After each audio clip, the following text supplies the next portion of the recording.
인간이 가지고 있는 가장 큰 풀어야 될 과제가 무엇인가? 사람들은 이거를 죽음이다라고 말을 합니다. 가장 큰 숙제는 이 죽음을 어떻게 극복할 것인가 라는 문제입니다. 죽음보다 그 죽음 자체보다 더 고통스럽고 더 안타까운 것은 죽음을 피할 수 없는 숙명이라는 것이 죽음 자체보다 더 고통스럽다라고 합니다. 도대체 죽음이 무엇인가? 왜 죽음이 왔는가? 죽음 이후에는 어떤 일이 벌어지는가? 이것이 사람들이 가지고 있는 궁금함, 의문입니다. 도대체 죽음이란 무엇인가? 생명과학자 로버트 란자라고 하는 사람이요, 바이오센트리즘이라는 책을 썼는데요. 이게 생물 중심주의라고 하는 책입니다. 거기에서 이렇게 죽음을 얘기합니다. 죽음은 뇌의 에너지가 소멸되는 것이다. 뇌의 에너지가 소멸되는 것이다. 그런데 우리는 과학에서 에너지는 결코 소멸되지 않고 보존된다라고 하는 에너지 보존 법칙을 알고 있습니다. 따라서 죽는 순간 소위 과학자들이 말하는 뇌의 에너지, 이 생명은 우주에 있는 또 다른 생성 지점으로 빙의 될 수 있다. 이때의 빙의는 영혼의 빙의, 영혼이 다른 사람에게 옮겨 붙는 그 빙의와는 전혀 다른 개념이다. 그래서 다른 우주로 빙의되는 그 우주는 내가 살았던 이 우주와는 전혀 다른 그런 우주가 될 수 있다, 이렇게 얘기를 했습니다. 이 죽음을 에너지라고 보고 이렇게 죽음에 대해서 고민한 사람이 거의 비슷하게 성경이 말하는 것과 유사한 점을 보게 됩니다. 공자 아시죠? 공자께서 어느 날 그의 제자 게로로부터 질문을 받습니다. 선생님, 죽음이 무엇입니까? 그때 공자께서 이렇게 대답하셨습니다. 태어나고 살아가는 것도 모르는데 죽음을 어떻게 하냐, 이렇게 대답을 하셨습니다. 공자님이 가르쳐서 전해오는 이 유교는 내세관이 없습니다. 그리고 생사관도 분명치 않습니다. 그럼에도 이 공자는 하늘을 경외하는 이 경천 사상을 가지고 있었습니다. 공자께서는 신보다는 인간 존중, 현실주의자였기 때문에 죽음을 말하지 말라, 귀신도 말하지 말라. 그래서 이 죽음이나 또는 죽음 이후의 삶에 대해서 크게 우리에게 교훈하고 있는 바를 알 수가 없습니다. 다만 이 공자의 제자 중에 자공이라고 하는 제자가 있었습니다. 죽음에 대한 두려움을 말했을 때 이 공자께서는 죽음을 두려워하지 말고 오히려 죽음을 휴식한다라는 관점에서 보아라. 그래서 공자는 이 죽음을 인간의 휴식 차원에서 설명을 했습니다. 자, 우리 한국인들은 이 죽음에 대해서 어떻게 생각하십니까? 우리의 풍습에서 죽음은 육체에서 영혼이 떠나는 것, 그것이 죽은 것이다. 그런데 그 영혼이 다시 육체 속에 돌아올 수도 있다, 이렇게 생각을 했습니다. 한 사람이 호흡을 멈춥니다. 다시 말하면 숨이 끊어지면 그 사람이 입던 옷을 가지고 지붕 한가운데로 올라갑니다. 그리고 북쪽을 바라보면서 그 사람의 이름을 길게 3번을 부릅니다. 죽은 사람의 이름을 부르는 것, 그 죽은 사람의 혼이 다시 몸에 들어올 수 있을 수도 있다라는 것입니다. 그래서 그것을 뭐라고 불렀습니까? 고복이라고 불렀습니다. 전혀 처음 들어보는 것 같아요. 그래서 그렇게 불러도 전혀 소생이 되지 않으면 그때 비로소 죽었다 이렇게 규정을 합니다. 예. 우리 한국 사람들 영혼에 대한 모습, 이것은 살아있는 사람과 동일하게 인격적으로 대우했습니다. 돌아가신 분들 시신을 뭐라고 얘기해요? 잘 모셔라 이렇게 얘기합니다. 죽음을 돌아가셨다라고 하는 것도 이 세상에서 살다가 수명이 다하면 다른 세상으로 가서 산다. 그래서 돌아가셨다 이렇게 얘기합니다. 예. 한국 사람들 사람이 그 육체에서 영혼이 떠나면 어디서 머무를까? 예. 우리 조상들은 육체를 떠난 영혼이 거하는 곳을 알고 있습니다. 그 육체를 떠난 영혼이 거하는 곳을 뭐라고 합니까? 뭐라고 하죠? 처음 들어보시는 거예요, 이것도? 반함이라고 합니다. 반함. 처음 들어보시죠? 예, 반함입니다. 예, 잘 들리십니까? 자, 성경이 말하는 죽음은 뭐냐? 성경이 말하는 죽음은 육체와 영혼의 분리, 영혼을 담고 있는 육체에서 영혼이 떠나는 것을 죽음이라고 합니다. 예. 자, 우리는 살아있으면서도 죽음을 경험을 합니다. 예. 살아있으면서 경험할 때 그 경험을 뭐라고 하냐면 죽을 맛이라고 합니다. 예, 맛을 보는 겁니다. 여러분 맛들 보셨죠? 보셨으면 끄떡끄떡, 아니면 보고 싶다 하면 그래도 끄떡끄떡. 제가 한 가정에 들어오면 그 죄는 그 가정을 파괴하고 또 가족들을 뿔뿔이 헤어지게 만드는 경우를 봅니다. 왜 죽음이 왔냐? 이거는 우리가 죽을 맛을 경험할 때 그 죽을 맛을 경험케 하는 그 원인이 결과적으로 영혼과 육체를 궁극적으로 분리시키는 원인과도 같습니다. 예, 죽음이 온 원인은 죄입니다. 죄. 예, 죄가 뭐냐? 나쁜 짓이 아닙니다. 나쁜 짓이 아니에요. 삶의 원칙과 기준, 목표를 상실하는 것이 죄입니다. 예.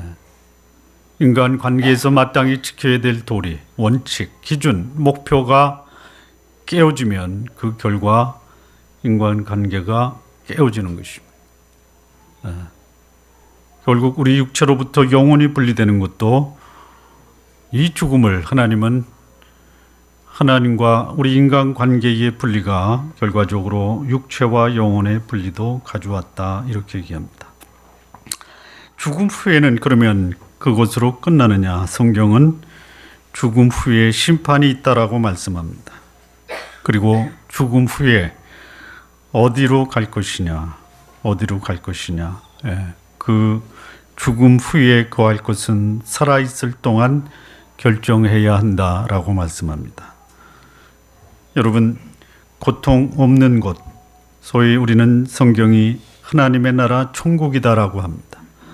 천국에 갈 것이냐, 아니면 영원한 형벌과 고통이 기다리고 있는 지옥을 갈 것이냐, 이것은 여러분 살아 생존 시에 결정하여야 합니다. 많은 분들이 집안에 가족이 떠날 때 고통 없는 곳에 가시기를 기원합니다. 떠난 다음에 기원하지 마십시오. 살아 생전에 내가 어디로 갈 것인가를 결정하셔야 합니다. 죽음을 모르거나 죽음 이후의 삶이 없다면 어떻게 살아가겠는가? 살아있는 동안 자기의 육체적 본능, 아니면 자기가 설정한 자기 가치, 그리고 이 현실이 삶의 모든 것이 될 것입니다. 물론 죽음 이후를 몰라도, 죽음 이후의 삶이 없어도 사람들은 자기의 가치, 도덕적일 수 있습니다. 얼마든지 윤리적일 수 있어요. 그거를 추구하며 살지만, 그러나 그것도 자기 소견에 옳은 상대적 가치를 위해서 살아간다라는 것이. 자, 도대체 부활은 있는가? 이를 입증할 만한 증거가 있는가?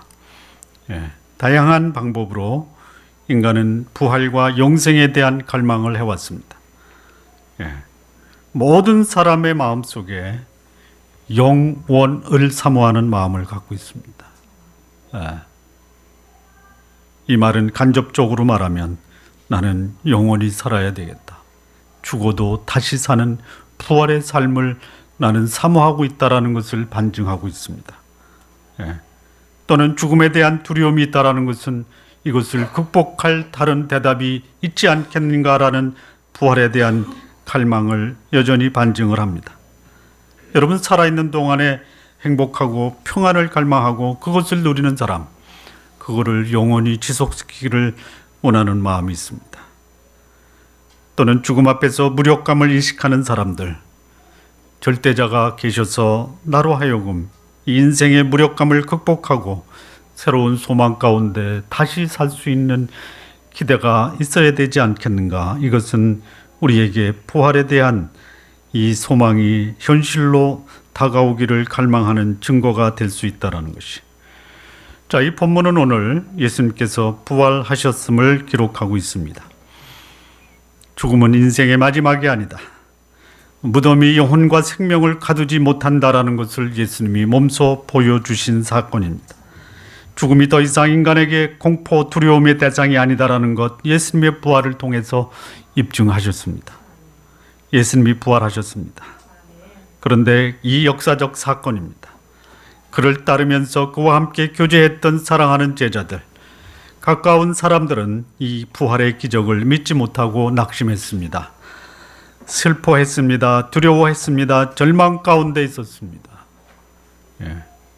이런 자들에게 예수님은 부활의 몸으로 나타나셨습니다. 그리고 그들의 삶을 송두리째 바꾸어 놓으셨습니다. 여기 등장하는 세 부류의 사람이 있습니다. 마리아가 있습니다. 일단의 제자들이 있습니다. 그리고 한 사람 도마가 따로 예수님의 부활을 경험하게 됩니다. 부활을 경험한 사람들의 공통점이 있다면 부활을 경험하기 전과 부활을 경험한 후에 분명한 변화된 삶이 있다는 것이.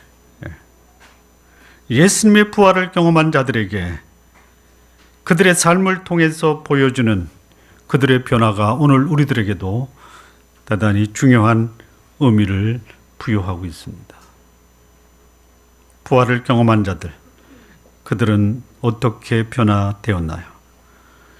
부활이 사람들에게 미친 영향과 삶으로 부활을 증명하는 길은 무엇인가?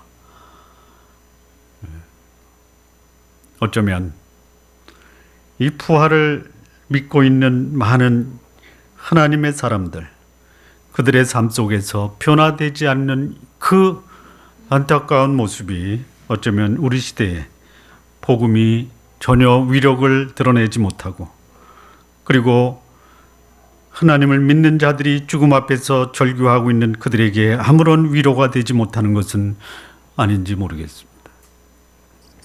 자, 마리아를 보겠습니다. 그는 부활하신 예수님을 만나기 전의 모습은 그는 슬픔과 절망의 여인이었습니다. 오늘 본문 20장 11절과 12절에 보면 마리아는 무덤 밖에 서서 울고 있더니 울면서 굽으려 무덤 속을 들여다보니 흰옷 입은 두 천사가 예수의 시체 누였던 곳에 하나는 머리편에 하나는 발편에 있더라. 천사들이 가로되 여자여 어찌하여 우느냐? 가로되 사람이 내 주를 가져다가 어디 두었는지 내가 알지 못함이니이다. 15절을 보면요, 예수께서 가라사대 여자여 어찌하여 울며 누구를 찾느냐 하시니 마리아는 그가 동산지기인 줄 알고 가로되 주여 당신이 옮겨갔거든 어디 두었는지 내게 이르소서. 그리하면 내가 가져가리이다. 요 불과 4구절에 이 마리아가 울고 있다라는 그 사실을 몇 번 얘기하냐면요, 4번 얘기합니다. 부활을 모르고 예수님의 시신이 도난당한 줄 알고 있었던 이 마리아는 슬퍼하며 우는 것만이 그가 할 수 있는 모든 것이었습니다. 그는 슬퍼하며 울었습니다. 다른 생각을 전혀 하지 못하는 이 생각이 한쪽으로 고정된 것이, 나는 슬퍼할 수밖에 없는 여인이다라는 것이. 예수님이 부활하셨습니다. 부활의 증거를 예수님이 직접 마리아에게 나타나셔서 마리아여라고 했어요. 천사도 예수님 부활하신 것을 증명합니다. 그런데 천사도 알아보지 못하고 예수님이 나타나서 마리아에게 말씀할 때 그는 마리아가 단순히 동산직이다라고 생각을 합니다. 그리고 슬픔을 극복하지 못하고 생각이 마비되어 버린 것이죠. 여러분, 고통스러운 상황이 오면요, 그 생각을 좀 반전시켜야 되는데 슬픈 상황의 생각을 고정시키고 그 생각을 하나도 반전시키지 못하는 것이 오히려 우리의 비극입니다. 이 생각을 바꿀 수 있다면요, 변하지 않는 상황에서도 생각이 바뀌면요, 그 변하지 않는 상황을 훨씬 더 바람직하고 긍정적으로 변화시킬 수 있는 그 능력이 우리의 생각에서 나올 수 있다는 것이죠. 마리아는 부활을 인식하지 못하고 이 정상적인 인지 능력마저도 상실했습니다. 성도 여러분, 부활의 능력을 깨닫지 못한 신앙인은요, 죽음 앞에서 슬픔과 절망 그리고 무기력한 상태로 머물러 버립니다. 인생의 바다에 폭풍우가 있습니다. 절망이 있습니다. 아무런 소망이 없을 수 있어요. 이럴 때 부활 신앙이 없는 자는 폭풍우 속에서 절망하고 체념하고 인생을 포기하고 그리고 무기력하게 인생을 낙오자처럼 살 수가 있다라는 것이. 우리 성도 여러분, 인생에 폭풍우가 있냐 없냐 그것이 문제가 아닙니다. 폭풍우는 얼마든지 있습니다. 이런 상황을 어떤 시각으로 볼 것이냐, 이것이 훨씬 더 중요한 것입니다. 여러분, 배 타고 여행하지 마십시오. 그러면 비행기 타고 여행하는 것은 안전합니까? 그것도 인도양 바다에 빠집니다. 여러분, 그러면 집 안에 있으면 안전합니까? 거의 95%의 사람들이 안전한 곳에서 숨을 거둡니다. 문제는 인생의 죽음이 있냐 없냐보다는 그 문제를 어떻게 바라볼 것이냐 훨씬 더 중요합니다. 여기 부활하신 예수님을 마리아가 만납니다. 16절 보면 예수께서 마리아야 이렇게 하십니다. 두 번째입니다. 첫 번째 예수님이 마리아야 부를 때는 동산직인 줄 알았어요. 그리고 다시 예수님이 마리아에게 마리아야 하시니까 마리아가 돌이켜 히브리 말로 라보니여 하니 이는 선생이라. 예수께서 이르시되 나를 만지지 말라. 내가 아직 아버지께로 올라가지 못하였노라. 너는 내 형제들에게 가서 이르되 내가 내 아버지 곧 너희 아버지 내 하나님 곧 너희 하나님께 올라간다 하라 하신대. 예수님이 마리아에게 나타나 마리아를 부를 때 마리아는 감격하고 기뻐하면서 예수님을 부릅니다. 여기 라보니라는 것이 뭐냐면요, 친애하는 선생님 이런 뜻입니다. 그냥 무서운 선생님 부를 때는 라본이라고 부르지 않습니다. 뭐라고 부릅니까? 랍비라고 부릅니다. 랍비. 부활하신 예수님을 확인한 마리아는 주체할 수 없는 기쁨과 감격을 참지 못하고 예수님을 만지려고 시도합니다.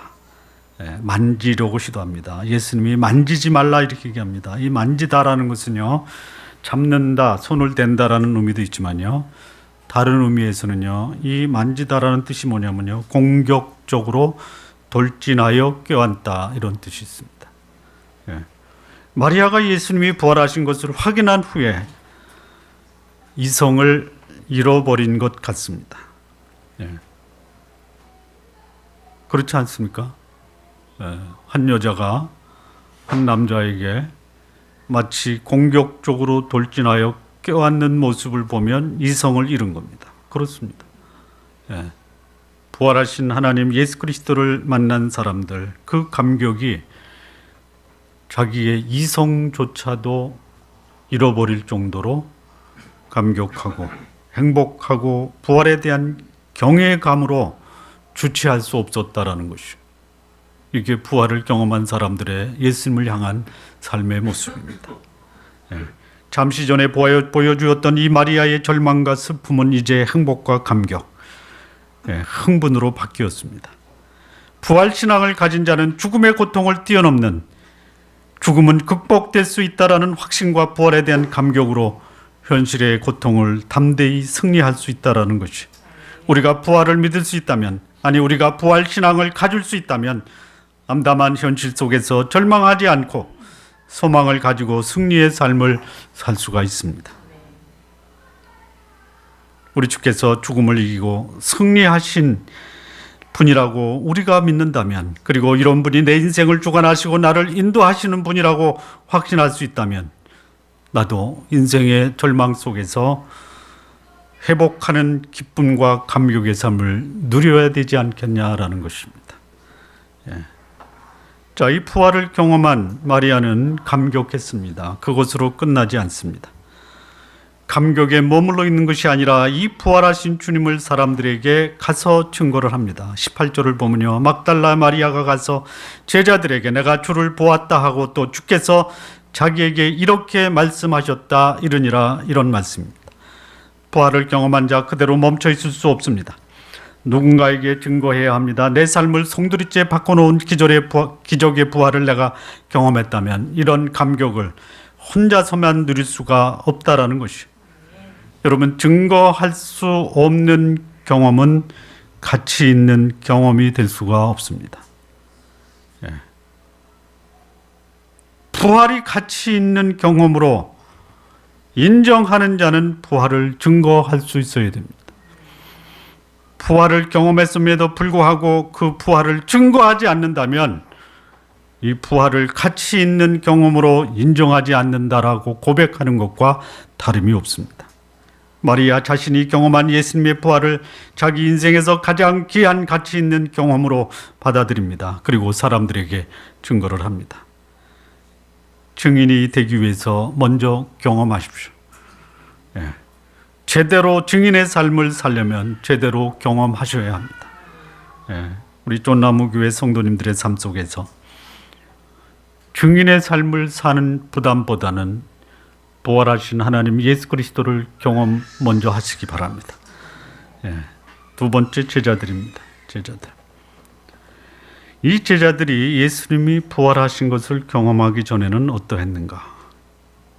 두려워했습니다. 19절입니다. 19절. 이날 곧 안식구 첫날 저녁 때에 제자들이 유대인들을 두려워하여 모인 곳에 문들을 닫았더니 예수께서 오사 가운데 서서 가라사대 너희에게 평강이 있을지어. 제자들은 유대인들을 두려워했습니다. 문들을 닫았습니다. 그리고 자신들을 숨기고 있었습니다. 예수님이 부활에 대해서 여러 차례 말씀을 하셨어요. 그럼에도 불구하고 그것을 잊어버리고 깨닫지 못하고 망각하고 있었어요. 제자들의 첫 번째 모습은 두려움입니다. 두려움. 두려워서 어쩔 줄 모르는 거예요. 혹시나 누군가 와서 자기를 잡아가지 않을까 사람들을 의식해서 문까지 꼭꼭 걸어 잠갔습니다. 뿐만 아니라 무지했습니다. 무지. 예수께서 죽은 지 3일 만에 부활하신다라는 것을 예언할 때 제자들은 이 말이 무엇을 의미하는지 전혀 깨닫지 못하고 지나쳐 버렸어요. 예수님이 빈무덤을 보여주셔서 부활을 증거하셨지만 시신이 없어졌다라는 것 외에는 생각할 수 없었던 영적 무지의 사람들입니다. 뿐만 아니라 망각해버렸어요. 돌아가시기 전에 예수님이 나는 부활한다라고 말씀했습니다. 나는 부활이요 생명이니. 그런데요, 잊어버렸어요. 지나가는 말로 치부하고 그저 걱정하는, 그리고 두려워하는 제자들을 위로하는 말로만 생각하고 그냥 잊어버렸어요. 이게 제자들의 모습입니다. 그런데 이 제자들이 부활하신 예수님을 만납니다. 20절, 21절을 보면요, 이 말씀을 하시고 손과 옆구리를 보이시니 제자들이 주를 보고 기뻐하더라. 또 가라사대 너희에게 평강이 있을지어다. 부활하신 예수님이 그들에 나타나셔서 그들에게 손과 옆구리를 보여주십니다. 그 모습을 본 제자들은 기뻐하더라. 이렇게 말씀합니다. 예수님의 부활을 경험한 자들은 한결같이 감격합니다. 감격. 두려움, 이 망각 상태에서 소위 멘탈 붕괴 상태에 있었던 제자들, 그들에게 예수님이 나타납니다. 전혀 예상치 못한 기적이 벌어진 것입니다. 죽었던 예수님이 살아나신 것입니다. 살아나신 예수께서 옆구리에 창자국, 손바닥에 못자국을 보여주십니다. 이로 인해 제자들은 흥분합니다. 감격합니다. 말할 수 없는 기쁨을 경험합니다. 성도 여러분, 우리가 부활을 믿을 수 있다면, 부활 신앙을 소유할 수 있다면 참담한 세상에서 누구도 이해할 수 없는 감격과 기쁨의 삶을 누릴 수 있다는 거 기억하시기 바랍니다. 부활 신앙을 소유하는가? 여러분, 소유하시기를 바랍니다. 어떻게 증거할 수 있을까요? 어떻게 나는 부활 신앙을 소유하고 있다는 것을 증거할 수 있을까요? 우리의 삶이 두렵습니다. 두려워요. 여러분, 두려운 환경에서도 기쁨을 유지할 수 있다면, 여러분, 이 기쁨의 의미는요, 그냥 기뻐하다, 웃고 있다 이런 뜻이 아닙니다. 기쁨은요, 마침내 내가 원하는 소원이 이루어지므로 그 소원이 이루어졌다는 것에 대한 그 감격을 기쁨이라고 하는 것입니다. 지금의 고통이 언젠가는 해결되고 내가 바라던 그 소원이 성취되어 어떤 상황에서도 감격할 수 있는 삶을 살 수 있다. 이게 기쁨입니다. 부활신앙 가진 사람, 부활로 그분의 하나님 되심을 증명한 하나님께서 우리가 그분의 뜻에 합당한 소원을 가질 때 그분은 반드시 이루어 주실 것입니다. 뿐만 아닙니다. 이 부활을 경험한 제자들은 평강을 누리게 됩니다. 여기 두려워 떨고 있는 제자들에게 예수님이 평강을 누릴지어다 이렇게 말씀합니다. 부활을 확인한 순간 제자들은 더 이상 염려하거나 두려워하지 않고 마음 깊은 곳에 평강이 자리 잡았습니다. 여러분, 평강은 주어지는 선물보다는 오히려 그 평강의 주인 되신 하나님과 함께하고 있음으로 인해서 경험하는 것입니다. 신앙인들이 하나님이 주신 평강을 누리지 못하는 것은 그분이 평강을 안 주시는 것이 아니라 평강의 주인과 멀어져 있다는 것이. 평강을 원한다면은 평강을 기다리지 마시고 평강의 주님과 함께하는 삶을 사시기 바랍니다. 이 부활하신 주님께서 제자들에게 당부하십니다. 마리아에게도 당부하십니다. 가서 제자들에게 증거하라. 똑같습니다. 마리아에게 당부하신 예수님, 제자들에게도 동일한 말씀을 간구하십니다. 21절 보면요, 아버지께서 나를 보내신 것 같이 나도 너희를 보내노라. 이 땅에 하나님께서 아들 예수 그리스도를 인간의 몸으로 세상에 보내셔서 하나님의 뜻을 이루어 모든 사람이 구원받고 죄 용서함 받는 그 일을 이루기 위해서 세상에 보내셨습니다. 이제부터는 제자들이 예수님이 사셨던 그 삶을 대신 살아야 됩니다. 예수님을 증거하고 하나님의 뜻을 전하고 복음을 전하는 이 삶을 살아야 한다는 것이, 예수님을 믿는 이 부활을 경험한 우리 신앙인들, 우리의 삶이 하나님이 나를 세상에 보내셨다라는 그 하나님을 대신하는 삶을 살아야 한다는 것이. 우리 성도님들이 누군가를 방문하고 또 누군가를 만날 때, 처음부터는 그럴 수는 없지만요, 적어도 여러 번 만나서 대화할 때 여러분들이 누군가를 만나러 갈 때, 야, 오늘 우리 집에 하나님 오신다, 이렇게 사람들이 여러분이 오는 것을 그렇게 얘기할 수 있어야 돼요. 그렇게 사시기 바랍니다. 혹시 제가 가면 부담스럽게 생각하지 마시고, 오늘 우리 집에 하나님을 대신해서 오는 목사가 온다, 이렇게 받아주십시오. 오지 말라고요.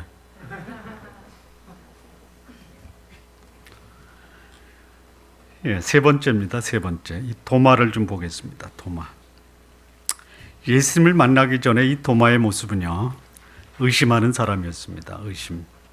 24절과 25절을 보면요. 12제자 중에 하나인 디드모라 하는 도마는 예수 오셨을 때 함께 있지 아니한지라.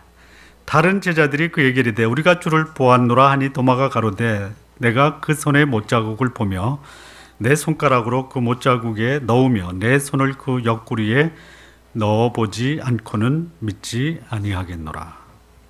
이렇게 얘기를 합니다. 예수님이 나타났을 때 제자들과 함께 있지 않았던 이 도마, 믿지 못하는, 의심한 것이에요. 예수님이 부활하셨다면 내가 예수님의 못자국, 청자국을 확인해야지만 믿겠다 이겁니다. 증거가 없으면 믿을 수 없다. 이게 오늘을 사는 현대인들이 복음을 거절하는 가장 보편적인 이유입니다. 실증주의입니다. 또는 증거제일주의입니다. 믿을 수 있는 증거를 대라 이거예요. 예수님을 따랐던 제자도 증거 대라 이렇게 얘기하면요. 오늘 우리 주변에 많은 사람들, 현대를 살아가는 현대인들이 복음을 거절하는 이유도 알 것 같습니다. 그들이 안 믿는 것을 이상하게 생각하지 마십시오. 그들이 증거를 대라고 하면요. 내가 증거다라고 말씀하십시오. 여러분이 예수님이 부활하신 것을 증거하는 증인이 못 되면요. 믿을 사람이 없을 겁니다. 왜 도마가 예수님의 부활을 믿지 못하고 의심했을까? 이 두 가지 이유가 있습니다. 첫째는 기질이에요. 기질. 이 도마의 기질이 본래 회의적이고 의심적인 기질이었습니다. 예수님이 진리를 말할 때도 엉뚱한 질문을 해서 분위기를 당황시켰던 경험이 있었던 제자입니다. 요한복음 14장에 예수님이 초소를 예비하러 간다고 하니까 도대체 그 길이 뭡니까? 어떻게 할 수 있습니까? 이 천성적으로 의심하는 기질을 발휘한 사람, 도마입니다. 도마. 문제는 기질이 아닙니다. 여러분, 기질은 타고나는 거예요. 문제가 생기면 코치코치 따지는 사람들 있죠. 그 따지는 사람과 대화하면 짜증은 나더라도요. 그 사람한테 묻지 말라 얘기하시면 안 되는 거예요. 스스로 그것을 극복하기 전까지는 버리질 못해요. 자, 문제는 이 의심하는 기질을 어떻게 극복하고 신앙의 길에 들어설 수 있느냐, 이게 문제입니다. 두 번째, 이 도마가 의심했던 것은요, 고립입니다. 고립. 예수님이 부활했다라는 사실을 다른 제자들이 말할 때 거기에 도마는 함께 있지 않았습니다. 예수님의 기적은요, 물론 개인적으로도 역사하십니다. 다메섹에서 사도 바울을 개인적으로 만나주셨던 예수님은 기적적으로 바울을 변화시킵니다. 대부분의 하나님의 역사는요, 함께 모여 교제하고 함께 하나님을 예배할 때 역사하십니다. 두세 사람이 내 이름으로 모인 곳에 나도 그들 중에 있다, 이렇게 말씀합니다. 무리에게서 스스로 나뉘는 자는 자기 소욕을 쫓는 자여 온갖 참 지혜를 배척한다라고 말씀합니다. 여러분, 하나님의 기적을 경험하기를 원하십니까? 절망 가운데 낙심하고 인생을 포기했던 사람이 믿음의 교제권에서 다시 삶을 살겠다라는 의욕을 갖는 것이 기적이 아니고 뭡니까? 여러분, 인생의 기적을 경험하려면 신앙의 교제권을 소중히 여기시기 바랍니다. 부활하신 예수님을 만난 도마는 변화가 됩니다.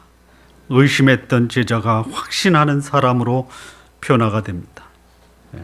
26절, 27절 그리고 28절을 보면요, 여드레를 지나서 제자들이 다시 집안에 있을 때에 도마도 함께 있고 문들이 닫혔는데 예수께서 오사 가운데 서서 가라사대 너희에게 평강이 있을지어다 하시고 도마에게 이르시되 내 손가락을 이리 내밀어 내 손을 보고 내 손을 내밀어 내 옆구리에 넣어보라. 그리하고 믿음 없는 자 되지 말고 믿는 자가 되라. 도마가 대답하여 가라되 나의 주시며 나의 하나님이시니이다. 제자들에게 나타난 날로부터 8일 후에 예수님께서 도마에게 나타나십니다. 그리고 도마에게 창자국, 못자국을 보여주십니다. 예수께서 창자국, 못자국을 보라고 하시자 도마는 예수께서 부활하셨다라는 것을 믿습니다. 그리고 누워보라라고 할 때 도마는 확인하지도 않았습니다. 왜? 확인하라고 말씀하신 그 예수님이 부활하셨다라는 것을 보았기 때문입니다. 예수님의 말씀을 듣자마자 확인하지 않고 그는 바로 예수님을 가리켜 나의 주시며 나의 하나님이다라고 고백을 합니다. 도마는 예수님의 말씀을 들었을 때 더 이상 확인할 필요가 없어졌다라는 것이. 여기 예수님이 이렇게 말씀합니다. 너는 나를 본 거로 믿느냐? 보지 못하고 믿는 자는 더 복되도다라고 말씀하십니다. 여러분, 믿을 수 없으면 보여달라고 하십시오. 그리고 보여주시면 믿으시기 바랍니다. 그런데요, 보지 않고 믿을 수 있다면 그것이 훨씬 복되다라고 말씀합니다. 사람들의 심리가 안 보고는 믿지 않으려고 하는 것이, 신앙이 뭡니까? 보고 믿는 것은 신앙이 아니에요. 안 보고도 믿을 수 있는 것을 우리는 신앙이라고 합니다. 하나님이 전능하시다면 사항은 불가능해도 불가능을 가능케 하시는 하나님의 말씀이 계시다면 이를 받아들이고 마음의 평안을 누릴 수 있어야 한다는 것이죠. 여기 예수님의 부활을 경험한 세 부류의 사람, 한 사람, 그는 절망에서 기쁨으로 변화된 삶을 살았습니다. 또 한 부류는 두려움에서 평강의 삶을 살았습니다. 또 한 사람, 그는 의심에서 확신의 삶을 살게 되었습니다. 우리 성도 여러분, 이 세 가지만 우리가 우리의 인생에서 변화를 경험할 수 있다면요, 하나님은 오늘도 여러분을 통해서 세상을 향해 내 대신 인생을 살 수 있다라고 말씀합니다. 마무리 짓겠습니다. 예수님의 부활이 주는 가장 큰 교훈은 예수께서 하나님이다라는 사실이에요. 여기 20장 31절 보면 이것을 기록하면 너희로 예수께서 하나님의 아들 그리스도심을 믿게 하려 하며 또 너희로 믿고 그 이름을 힘입어 생명을 얻게 하려 함이라고 말씀합니다. 예수님의 부활은 예수께서 하나님이다라는 사실을 증명합니다. 뿐만 아닙니다. 예수님의 이름을 힘입어 영생을 얻게 하는 것입니다. 이 복음서에는 예수님이 행하신 수많은 기적들이 있습니다. 그 모든 기적은 예수님이 하나님이다라는 사실을 보여주고 있습니다. 예수께서 죽음에서 부활하신 기적만큼 가장 확실하게 예수님이 하나님이라는 것을 증명하는 기적이 없습니다. 존나무 교회 성도 여러분, 이런 기적, 예수님이 하나님이라는 것과 그 이름으로 영생을 얻는 것, 이보다 더 위대한 기적이 없습니다. 여러분, 부활하신 예수 그리스도 그분을 만나셨나요? 그렇다면 그것을 여러분의 삶의 분명한 변화를 통해서 보여주시기 바랍니다. 마리아가 변화됐고 제자들이 변화됐고 도마가 변화된 이 변화된 경험, 여러분의 삶에서 동일한 변화가 있으므로 예수께서 부활하셨다라는 것을 세상에 증거하시기를 바랍니다. 기도하시겠습니다. 하나님 아버지, 참담한 우리의 현실 속에서 여전히 우리가 기뻐하고 위로와 평강을 누리고 마음에 흔들릴 수 없는 확신 가운데 살아갈 수 있는 것, 우리 주께서 부활하셨기 때문입니다. 이 동일한 변화에 된 삶을 오늘 주께 예배드리는 모든 성도들의 삶 속에 경험하게 하여 주옵소서. 예수님의 이름으로 기도합니다. 아멘.